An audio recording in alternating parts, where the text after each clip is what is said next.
जरांगेंच्या आंदोलनासाठी आझाद मैदान पोलिसांकडून आणखी एका दिवसाची परवानगी, तर उद्याही जरांगेंचं आंदोलन सुरू राहणार। आरक्षणातील तज्ञांनी उद्या 12 वाजेपर्यंत मुंबईत येण्याचं जरांगेंचं आवाहन। शिंदे समिती आणि जरांगेंमधील चर्चेची पहिली फेरी निष्फळ, जीआर काढल्याशिवाय आंदोलन सोडणार नाही। तात्काळ निर्णय न घेतल्यास पुढच्या शनिवारी आणि रविवारी एकही मराठा घरी दिसणार नाही, जरांगेंचा इशारा।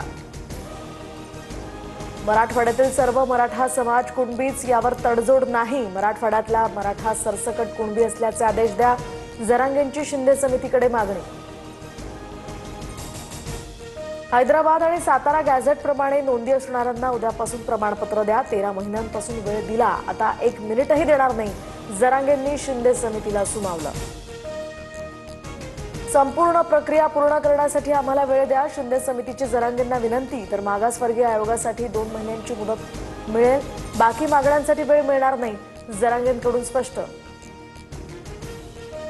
उद्धव ठाकरे आणि मनोज जरांगेंमध्ये फोनवरून चर्चा, इतक्या मोठ्या संख्येनं मराठे मुंबईत आल्याचं पाहून उद्धव ठाकरे अचंबित झालेत। सरकारनं मागण्यांवर विचार करावा असं ठाकरे म्हणाले, जरांगेंची माहिती।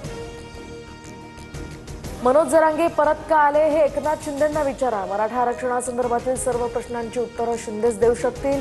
राज ठाकरेंचा रोख नेमका कुणावर आणि का, असा सवाल आता उपस्थित। जरांगेंनी मांडलेल्या मागण्या रास्त, त्यात जरांगेंचा स्वार्थ नाही।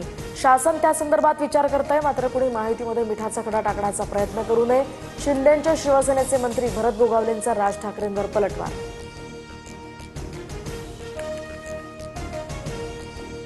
तर मुंबईत आंदोलनादरम्यान आणखी एका मराठा बांधवाचा मृत्यू, विजय घोगरे नावाच्या तरुणाचा हृदयविकाराच्या झटक्यानं मृत्यू, जरांगेंकडून सरकारवर आरोप करत संताप व्यक्त।